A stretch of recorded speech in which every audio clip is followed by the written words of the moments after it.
네, 강프로입니다. 자, DI 보겠습니다. DI가 7% 빠져서 금요일 날 끝났습니다.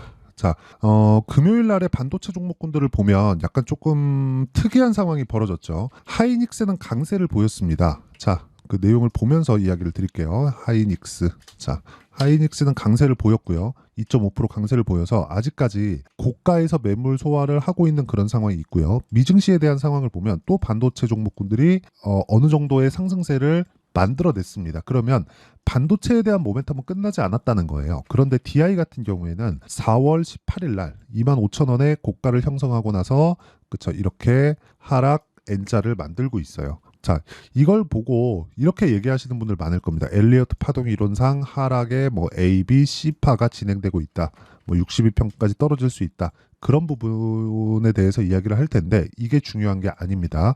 자, 주식시장이 왜 올라가는지부터 우리가 이해를 하시죠. 주식시장은요. 미래가치를 반영해서 올라가고요.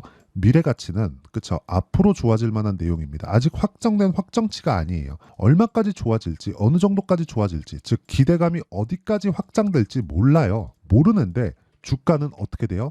확정된 수치가 나오죠. 올라가고 올라가고 그쵸 이 상승폭이 무려 6,000원대에서 25,000원 그쵸 대략 4배 이상의 상승폭을 언제 한 달, 두 달 만에 만들어냈다. 이거를 제가 조금 더 디테일하게 이야기를 드릴게요. 상승은 3개월 하면 끝난다. 그러면 3개월 이후에는 그쵸 최장 3개월이라고 잡으면 되고 3개월 이후에는 조정을 받는다. 조정을 지금 이야기를 드리는 거예요. 미래 가치가 확정되지 않았는데 가격은 확정치가 나왔으니까 실적이 올라오는 구간까지의 주가 상승과 괴리가 생기게 이 괴리를 채우는 과정이 조정이에요. 그러면 이 조정 구간에 우리가 어떻게 해야 될까요? 그렇죠. 조정 구간에 우리가 해야 되는 부분은 이격이 큰 종목들은 하지 않는다. 하지만 올라가는 종목은 해야 된다. 자, 그럼 DI는 뭐예요? 올라온 종목이죠. 그런 다음에 25,000원부터 지금 17,000원까지 빠졌으니까 상당히 큰 폭으로 하락이 나왔습니다. 실제 30% 정도의 하락이 나왔죠. 자, 평균적으로 고가 형성이 됐을 때는 30% 정도 빼면 끝입니다. 자, 그러면 왜 올라갔는지 미래가치를 반영했다. 미래가치는 뭘까요? HBM 장비를 납품한다는 것의 기대감. 그럼 결과가 나올 때까지 올라간다는 거예요. 그런 말 있죠. 소문에 사서 뉴스에 팔아라. 소문이 돈 거예요. HBM 장비를 납품할 수 있다. 그러면 결과는 뭘까요? 실적이 좋아지는 부분. 그러면 최종적으로 주가가 고가를 형성하고 나오는 건 뭐예요? 실적이 좋아졌을 때 고가가 나오고 빠지는 거예요. 그런데 지금 실적 어때요? 하이닉스 같은 경우에 이제 흑자 전환했어요. 그쵸? 이제 첫 분기 흑자 전환을 했습니다. 그럼 DI는 어떨까요? DI 같은 경우에도 적자예요. 실적이 좋지 않습니다. 그래서 올라가요. 그래서 우리가 실적 좋은 종목들을 찾아다니잖아요. 그러면 어려워질 수밖에 없는 겁니다. 그래서 실적이 좋은 종목을 매매하지 마세요. 기대감이 좋은 종목을 매매하는 겁니다. 자, 그러면 제가 DI를 뭐 기대감이다, 앞으로 좋아질 만한 내용이 있다, HBM이다 여러 가지 이야기를 드렸는데 정확하게 우리가 언제부터 공략을 해야 되는지 그 내용부터 이야기를 드리도록 하겠습니다. 자, 내용 보시면 에브리 보십니다. 어디에요? 신고가 구간에서 공략했을 때 47% 정도의 수익. 그쵸? 정확하게 4일 걸렸죠. 그리고 내가 팔고 나서도 추가적으로 상승했고 급락하고 이제 반등 구간을 만들어냅니다. 자, 그리고 DI를 말씀드렸으니까 DI 같은 경우에도 어때요? 올라가는 모든 구간을 내가 수익으로 만들 수는 없습니다. 그렇죠. 근데 저가 못 잡고 고가 못 잡는다고 보시면 되고 올라가는 구간에 매매를 했을 때 18%, 22%, 26%의 수익 구간을 만들어내죠. 그리고 떨어지고 나서 다시 확인하는 과정을 거칩니다. 이런 부분을 여기 HLB를 보면 알 수 있는데 HLB를 제가 1월 달부터 계속해서 공략을 했지만 떨어지는 구간에서 확인하고 매수를 했죠. 그리고 나서 뭘 해요? 다시 매도한 결과 4.5%의 수익 구간을 또 만들어냈습니다. 보유기간 어디까지 간다? 다시 말씀드리지만 최대 3달을 넘기면 안 되고요. 기본적으로 2주 내가 매수한 이후에 2주 안에 수익 전환시킬 수 있는 상황을 만들어내야 됩니다. 이걸 우리가 만들어내지 못하면 계속 종목에 끌려다닐 수밖에 없어요. 시장에는 무수히 많은 변수들이 있습니다. 그렇죠? 자, 그리고 이 변수들을 내가 통제하지 못하니까 기간을 줄이는 수밖에 없어요. 기간을 줄이려면 타점에 대해서 이해를 해야 되고 타점에 대한 부분을 이해했을 때 이런 정도의 매매가 가능해집니다. 그리고 이런 부분에 대해서 내가 이해를 했을 때 여기 이런 정도의 계좌 수익을 만들 수가 있습니다. 1월 1일부터 5월 12일까지 내 계좌 수익률은 490%. 그쵸? 이런 상황을 지속적으로 만들어내야 된다는 거고요.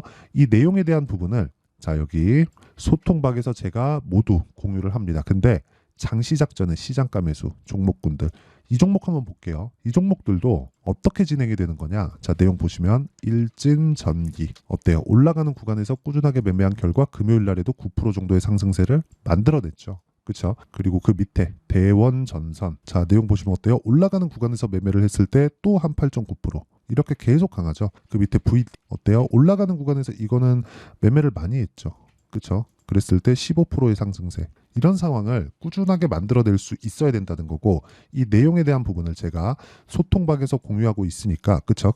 그것도 장시작 전에 왜 이렇게 장시작 전에 나올 수 있는지 그 내용에 대해서 보여드린 겁니다. 어때요? 강세 구간에 내가 만들어냈다. 그쵸? 강한 종목군을 줄였다. 그래서 여기 소통박에서 이렇게 강한 종목을 잡는 신고가 매매 관련된 내용을 제가 다 공유를 하고 있으니까 구독과 좋아요 그쵸? 구독과 좋아요 눌러주시고 상단에 있는 전화번호로 구독 또는 10억이라고 문자 보내주시면 제가 소통방 입장 링크를 무료로 공유를 해드리도록 하겠습니다. 자, 채널 성장을 위해서 하는 거니까 구독과 좋아요 눌러주시고 상단에 있는 번호로 구독이나 10억이라고 문자 보내주시면 제가 소통방 입장 링크를 공유해드리고요. 자, 그러면 이 내용에 맞춰서 제가 어떤 종목군을 공략한다는 걸 다 공개를 했으니까 이 내용에 맞춰서 우리가 DI를 보면 제가 왜 보는지 명확합니다. 신고가 만들었다. 빠졌다. 그쵸? 근데 정배열 구간이죠. 하락하고 추세 이탈을 하려면 떨어졌다 올라와서 역배열 전환하는 과정까지 다 밟아야 됩니다. 그런 과정이 없이는 안 떨어져요. 그리고 무엇보다 하이닉스의 상황이 끝나기 전에는 DI도 반등을 합니다. 그런 구간에서 내가 타점을 잡을 수 있어야 됩니다. 그리고 타점에 대한 부분은 아까 전에 말씀드렸죠. 무조건 올라가는 부분을 확인하고 매수를 한다. 그리고 그 올라가는 부분에 대한 내용을 제가 여기 소통방에서 공유하고 있으니까 상단에 있는 전화번호로 구독 또는 10억이라고 문자 보내주시면 DI의 실시간 타점과 함께 신고가 종목군들에 대한 매매를 어떻게 진행하는지 다 보실 수 있을 겁니다. 자, 그러면 DI가 올라가는 상황이 나오려면 어떤 상황이 또 나와야 될까요? 뭐 미증시가 올라가면 됩니다. 반도체가 계속 강하면 됩니다. 이런 상황이 돼야 될까요? 아니요. 이런 거 그냥 싹 다 무시하시고 반등이 나올 때까지 기다리세요. 왜 그런지 말씀드렸죠. 우리는 기본적으로 저가 못 잡고요. DI 제가 여기 이 구간에서 공략을 해서 한 3에서 40% 정도 그쵸? 이 정도의 수익을 내고 나온 종목입니다. 근데 지금은 계속해서 추적을 해요. 이걸 보시면 돼요. 아까 전에 제가 이렇게 이야기 드렸잖아요. HLB 이야기 드리면서 올라가는 부분 확인하고 그쵸? 반등하는 구간에서도 이런 상황이 나올 거예요. 근데 이렇게 떨어진다는 게 아니라 HLB는 이쪽 바이오 쪽에서 대장입니다. 그렇기 때문에 HLB가 거의 뭐 바이오 시장을 지금은 이끌어간다고 볼 수 있습니다. 그런데 DI 같은 경우에는 대장이 어디예요? 하이닉스예요. 근데 지금 하이닉스가 어디까지 좋아졌어요? 실적이 이제 1분기째 회복이 됐습니다. 그러면 이게 뭐 때문이에요? HBM 때문이에요. 그러면 기존의 반도체 수요가 돌아가고 있는 상황이 지금 또 나왔죠. 나오고 있는 그런 상황이면 앞으로 실적이 더 좋아질 수 있는 기대감이 존재합니다. 그럼 기대감에 의해서 주가 올라간다 그랬잖아요. 하이닉스가 꺾일 때까지 우리는 DI의 타점을 잡으면서 기다리면 돼요. 근데 이 부분에 대한 확인이 필요하다고 말씀을 드린 겁니다. 그리고 이 확인이 필요한 것에 대한 타점을 제가 소통방에서 공유를 한다는 거고 이 타점에 대한 이해를 하기 위해서 원리가 있겠죠. 그 원리에 대한 부분은 여기 DI의 가격과 단기 보유 전략 그리고 최근에 반도체 종목군들의 변동성이 굉장히 크기 때문에 DI의 실시간 타점을 제가 문자로 공유를 해드리도록 할 테니까 상단에 있는 전화번호로 DI라고 문자 보내주시면 제가 가격과 단기 보유 전략과 함께 실시간 타점을 공유해 드리도록 하겠습니다. 자, 내용 정리하면 그렇습니다. DI를 포함해서 어떤 종목이든 미래 가치를 반영하는 주식시장의 특성을 가지고 있고 실적이 나오면 끝이다. 그런데 이제 하이닉스가 실적이 첫 분기째 돌아섰다. DI가 HBM 장비를 납품한다 안 한다는 사실상 그렇게 중요한 게 아니에요. 그게 결과가 나오면 떨어질 가능성이 더 큽니다. 그 장비를 납품해서 실적으로 전환되기까지 6개월이든 1년이든 최소한 그 정도의 기간이 걸려요. 그러면 그 기간 동안 주가가 계속해서 올라갈까요? 주가가 먼저 반영하는데 아니라는 거죠. 우리는 정확한 타점을 잡아야 될 필요가 있고 이래야 효율 높은 매매를 할 수 있습니다. 그래서 이런 부분을 이해했을 때 우리가 어느 정도의 성과를 낼 수 있고 어떻게 이 신고가 종목에 대한 분류 그리고 DI처럼 지금 급락하는 과정에서 어떤 부분을 확인해야 되는지 그 내용에 대한 부분을 제가 다 이해를 시켜드리도록 할 테니까 영상 끝까지 시청하시고요. 모든 분들이 성공 투자하셨으면 참 좋겠습니다. 자, 24년도가 돼도 여전히 시장은 녹록지 못합니다. 이런 상황이 벌어지는 건 어쩔 수 없습니다. 이런 상황에서도 수익이 나는 종목들의 구조는 변하지 않습니다. 즉 대시세 종목에 대한 구조는 변하지 않는다는 거고, 실제 제가 소통방에서 지속적으로 이야기를 드리고 있는 내용도 대시세 종목이나 시장 주도주를 공략하는 건 철저하게 가격 분석을 하라고 이야기를 드리고, 가격 분석 이후에는 이슈에 대한 파악, 그리고 이슈를 파악하고 나서는 다시 내가 얼마에 매수할지 그 타점에 대한 부분을 지속적으로 언급을 하고 있습니다. 자, 근데 생각해 보세요. 시장이 굉장히 어려웠습니다. 어려운 상황에서의 어떤 종목들이 강했냐 보면 반도체와 그리고 바이오입니다. 자, 실제 여기 보면요. HLB에 제가 실제 매매한 내용을 띄워놓고 보여드리고 있는데 1월 22일부터 매매를 시작해서 4일 동안 31%의 수익 마감이 됐고요. 그리고 여전히 신고가 종목입니다. 자, 그리고 그 다음 어보브 반도체, 이름을 보시다시피 반도체 종목이죠. 그리고 AI 반도체는 지속적으로 강세를 보이고 있습니다. 이 종목도 신고가를 먼저 달성한 이후에 제가 21%의 단기간에 21%의 큰 수익을 내고 마감이 됐습니다. 다시 재공략을 준비하고 있고, 이런 부분은 소통방에서 다 공유를 해드립니다. 자, 그리고 코세스. 자, 코세스 같은 종목도 당연히 그쵸, 신고가 종목이고요. 그리고 반도체 종목입니다. 이 종목도 영업일 기준에서 이틀 동안 대략 한 15%의 수익 마감이 됐습니다. 내용을 한번 보시면 어떻습니까? HLB를 포함해서 뭐 30%, 20%, 뭐 15% 이런 식의 수익이 지속적으로 발생하고 있는데, 이 세 종목 모두 다 신고가 종목이고 1월 달에 시장이 약세를 보이고 있는 구간에서도 강했었던 그런 종목입니다. 특징점이 하나 있는데 그 이슈에 앞서서 가격이 먼저 반영했다는 거죠. 그렇게 제가 가격을 먼저 보고 이슈에 대해서 파악하는 이유는 결과적으로는 큰 시세를 먹기 위한 사전 준비 작업입니다. 실제로 큰 시세를 먹기 위해서 사전 준비 작업을 했을 때 여기 레인보우 로보틱스 127%, 그리고 ISC 98%, 그리고 한미반도체 97%의 큰 수익을 내는 상황을 만들 수 있습니다. 어떤 식으로 소통방에서 진행됐는지, 그쵸? 그 상황을 제가 이야기를 드린 건데, 이런 상황도요, 당연히 신고가를 공략했을 때 가능한 겁니다. 자, 그러면 이번에도 마찬가지입니다. 그쵸? 정부 주도의 코리아 디스카운트 해소 방안이 2월 달에 발표를 하고요. 그리고 2월 달에 발표된 내용을 토대로 주가가 움직이는 게 아니라 이미 움직인 내용이 있죠. 실제 이 내용은 크게 중요한 게 아니라는 겁니다.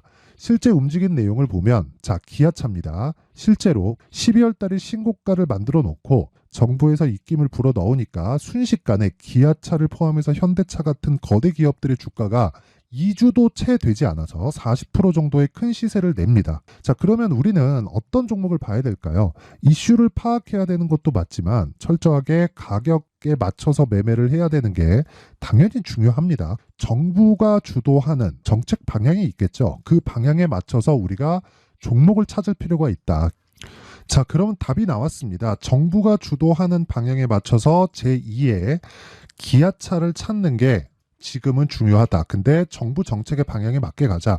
그랬을 때 앞서서 제가 보여드렸었던 내용인 여기 레인보우 로보틱스 127%, 그리고 ISC 98%, 그리고 한미반도체 97%와 같은 수익을 낼 수 있습니다. 물론 시간에 대한 부분은 최소 2주의 시간이 필요하고요. 그리고 최장 3개월 안에 끝내야 됩니다. 자, 기아차의 시세를 보셨던 것과 같이 2월 달에 정부 정책의 방향이 결정되고요. 바로 3월 달이면 시행입니다. 자, 그러면 우리는 거기에 맞춰서 당연히 종목을 찾아야 되고, 제가 제2의 기아차를 찾아놨습니다. 제가 아까 전에 소통방에서 이야기를 드렸었던 내용 다 공개를 해드렸는데, 그 내용처럼 종목만 받고 싶다 하시는 분들은요, 상단에 있는 제 전화번호로 대시세, 자, 대시세라고 문자를 보내주시면 정부 정책의 방향에 맞는 종목을 모든 분들에게 무료로 공개를 해드리도록 하겠습니다. 자, 제가 원하는 건 채널 성장이 목적입니다. 자, 그래서 구독과 좋아요 꼭 좀 부탁드리고요. 모든 분들이 정부 정책에 맞는 방향으로 매매를 이어가서 큰 수익 보셨으면 좋겠습니다.